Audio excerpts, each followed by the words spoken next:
man. Well, what do men get on their birthdays? We get hankies, socks, shitty aftershave.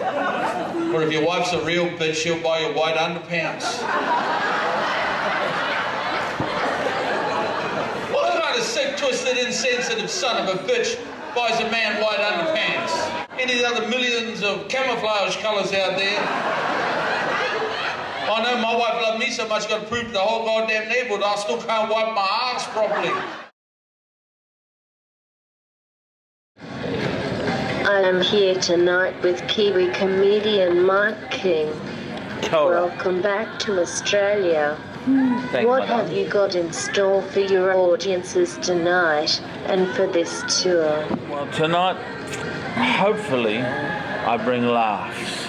Laughs are vitally important for a comedian, not so important for a band, but for a comedian, laughs are the #1 thing. So here's how it works with comedians. They bring money, I bring laughs. If you weren't a comedian, what would you be doing? Well, I'm actually a chef by trade. I trained to be a chef when I was 15 years old. I wasn't very good at school.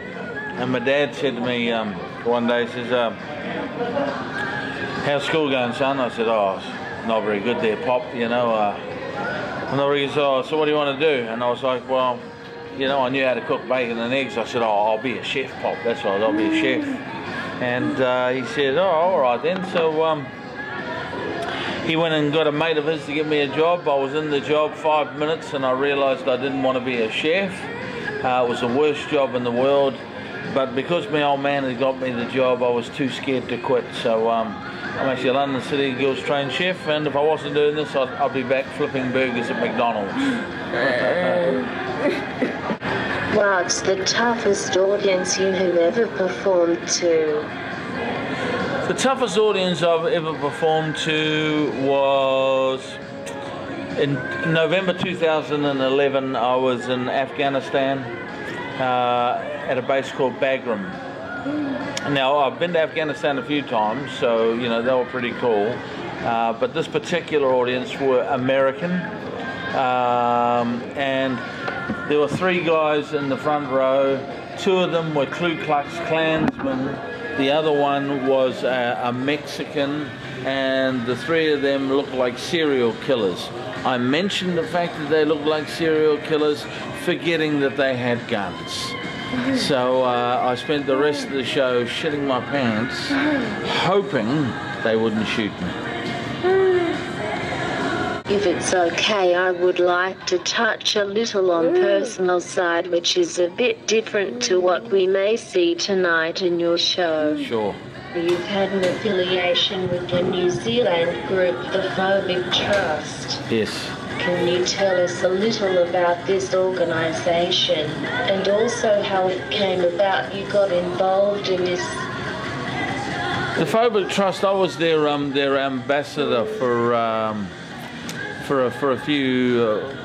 wee while, but unfortunately it all got a bit too much for me, and I was overcommitted, so I left them. Since I left the Phobic Trust, I've started up a mental health group called the Nutters Club.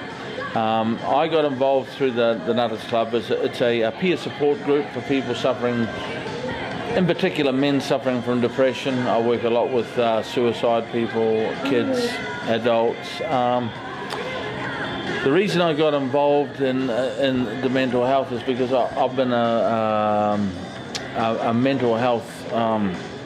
I suffered from mental health issues for the last 30 years. I get major depression. I guess anyone who works on stage, you know, whilst we appear outgoing and confident, all of that bravado hides a whole lot of insecurities, and so I guess I use the stage act as a kind of a tool to battle my anxieties. I've got major OCD. You know, I can't leave the house unless it's perfectly clean. You know, I notice little things, like I'll notice bits of dust on the floor, and they just drive me absolutely mental. So I have a personal interest in the mental health side of things, and I've found by exploring that side of my personality and sharing it with other people, it actually helps me. A lot of people say to me, "Oh well, I really like what you're doing with all of those, you know, helping all of these people with mental illness problems." And I basically tell them, I'm not really helping them. I'm helping me. But if by helping myself, I'm helping them, then that's the perfect situation, I guess. Depression is something that many people from various levels of society can go through. You have openly mentioned you have dealt with this in the past. Do you think comedy and making people laugh can help people deal with depression? Yes and no is the short answer to that one. Yes, in some cases, sure, comedy helps. But I know myself, when I'm really depressed and I'm feeling really down, that I get really pissed off with people. Go, "Come on, we'll go and have a laugh." Well, no, you're going to have a laugh. I'm going to sit here and get more miserable watching you have a laugh.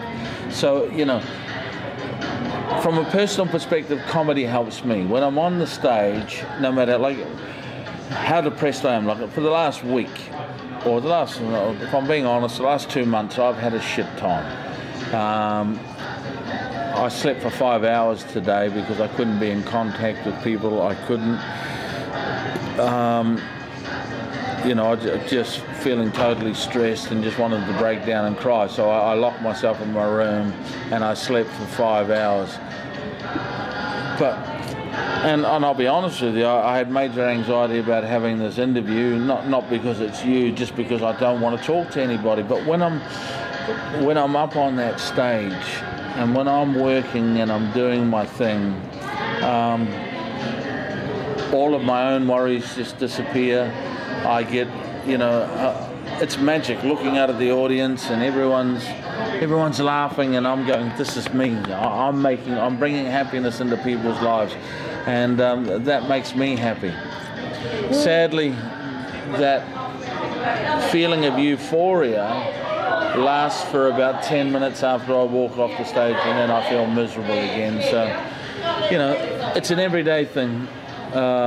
Depression is something that has to be managed on a day-to-day basis. And as I say to people that, you know, that also have it, you've got to keep reminding yourself, constantly remind yourself that it will pass. It will pass and the sun will shine again. Sometimes it takes a while though. Do you think society's attitudes around depression are getting better or worse? They're definitely getting better, but there's still a long way to go. And it's, you know, look, it's the attitude of men that is the biggest problem with depression. See, women are taught to express their emotions right from the moment they're born. You know, if a little girl falls off her push bike, they're encouraged to cry, they're encouraged to share. Little boys, on the other hand, like I was brought up by a father, and I think most Aussie and Kiwi blokes have been brought up with the same father, you know, suck it up, son. Don't cry, you know, you fall over, get up, get up, get up. Pick that up, we'll start that with again.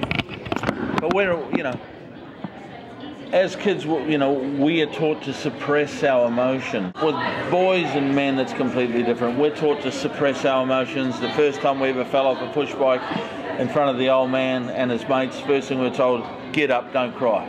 Get up, don't cry. So we're taught to suppress our emotions.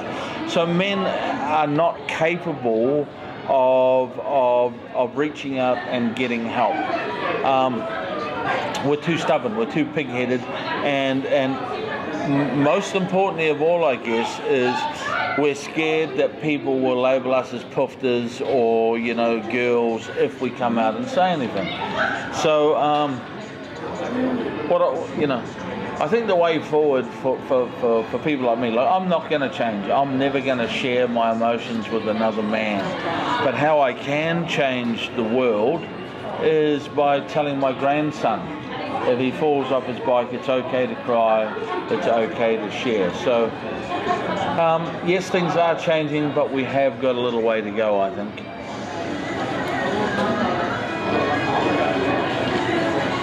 Basically, depression can affect anyone. I guess no real definitive rules as to who or when this can occur. Thanks for sharing about that with us. I have read you have entered a few poker competitions and done okay. Do you still play poker? And could you see yourself playing alongside Shane Warne? Or going in one of those huge poker tournaments in Las Vegas? I travel to Las Vegas every year. I've played in the big tournaments. I've played in the Aussie Millions. I've sat down next to Mark Philippoussis and played at the same table with him. And like Shane Warne, he is useless. Shane Warne is a better texter than he is a poker player. But he's great for the game. I love tournament poker. It is my passion. I gave up drinking and drugs 5 years ago, and my only vice that I have is poker. But I only play tournament poker. I don't play cash games. And once I've lost or I've been out of the tournament, I leave the casino. So, you know, I have to manage my addictions. I'm addicted to poker, but in a good way. You must be all right, as you competed in a national competition a few years back. Do you think you could have made it on the circuit, or is it more of a hobby thing for you? Look, without blowing my own trumpet, I'm good. The last 5 tournaments I've played in, I've cashed in all 5 of them. I've won the Wellington Poker Champs down in Wellington. But the reason I have so much success in poker is because it's just fun. Poker's the sort of game, I don't, you know, like, I'm sponsored by a casino, they pay my entry fee, so there's no pressure. You know, I'm getting in for nothing. Everyone else is putting their hard-earned money up. So I think if I had to play it for a living, I'd be even more mad than I already am. So I just, you know, I keep it fun, I keep it light, and I like to entertain people when I'm at the table. Well, that's about it. I look forward to your set tonight. I think it's an amazing gift to make someone laugh, and comedy get many people, including myself, through rough patches in life. I thank you for spending the time with me and openly answering these questions. I promise I won't heckle you again. I'll run over with my chair for you. Happy 50th. Have a great tour.